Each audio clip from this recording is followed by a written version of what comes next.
This morning we have an update on the story of a CEO who made a stunning announcement on employee pay. This was more than 6 years ago when we first told you about it. 2015, Dan Price is his name. He raised the salary of everyone at his Seattle credit card processing company to at least $70,000 a year, at least. Price's decision was met with predictions of bankruptcy from his worst critics, but we're here to tell you now that has not happened. Instead, the company is actually thriving, and as Carter Evans shows us, the higher pay has helped employees buy homes and start families.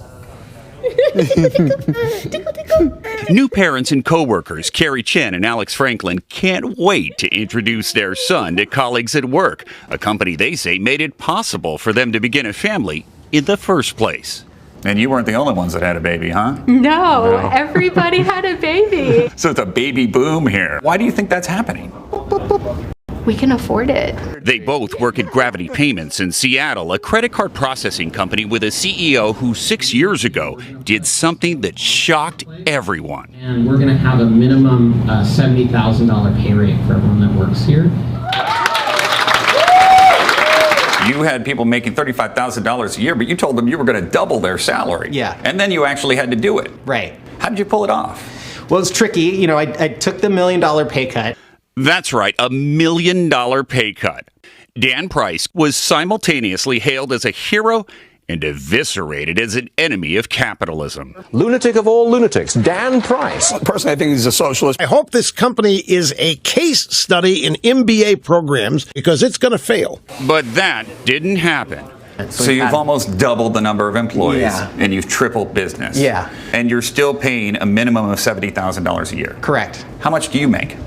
I make $70,000 a year. To pay his own bills, Price downsized his own life, sold a second home he owned, and tapped into his own savings. I think it was a big risk. Yeah. Andrew Haffenbrack teaches at the University of Washington's Foster School of Business. It does go against what people expect and what we usually see in terms of corporations and companies. These days, average CEO compensation is 320 times more than the salaries of their typical workers.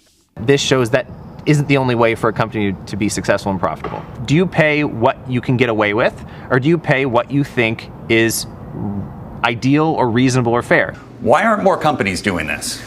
I would say that's the failure of this. You know, I feel like I've been shouting from the rooftop like, this works, everybody should do it.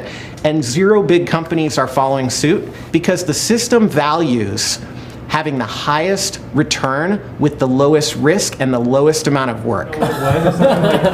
But Price thinks Gravity's returns are up in large part because bigger paychecks have led to fiercely loyal employees. Our turnover rate was cut in half. So when you have employees staying twice as long, their knowledge of how to help our customers skyrocketed over time. And that's really what paid for the raise more so than my pay cut. Meeting them where they are. The company did take a hit during the pandemic, losing 55% of its business in March 2020. At one point, Price figured Gravity was only 4 months away from failing. But it bounced back after its employees voluntarily took a temporary pay cut. We reduced our salary to $40,000. Yeah, I think we took each about somewhere around 60%. Are you back up to normal now? Not only back to normal, Gravity repaid us all of the pay cut that we had voluntarily given up. Are we going to get a little playpen in here for you? Price says baby Thomas is one of 60 new additions to the company family over the past 6 years. He also claims the number of employees buying homes has gone up tenfold. We are right on track for the American dream. You know, we have a beautiful baby boy, a wonderful home, a beautiful life. We're not only just living, we're able to thrive. And they're able to say thank you to the man who made it possible. He has his dream car. We're like, hey, let's if we all chip in just a little bit, we can make it happen. And we did. Oh my God! My employees had done way more for me than I could ever do for them. So the fact that they wanted to get me such an unreal, amazing gift, it's pretty special. I don't know if I can put it into words. You could have afforded that with your old salary. Yeah, that's true. I'm way happier now than I was before. Oh, this feels good. At Gravity Payments, it seems like there's a lot of that. going around. For CBS Mornings, I'm Carter Evans in Seattle.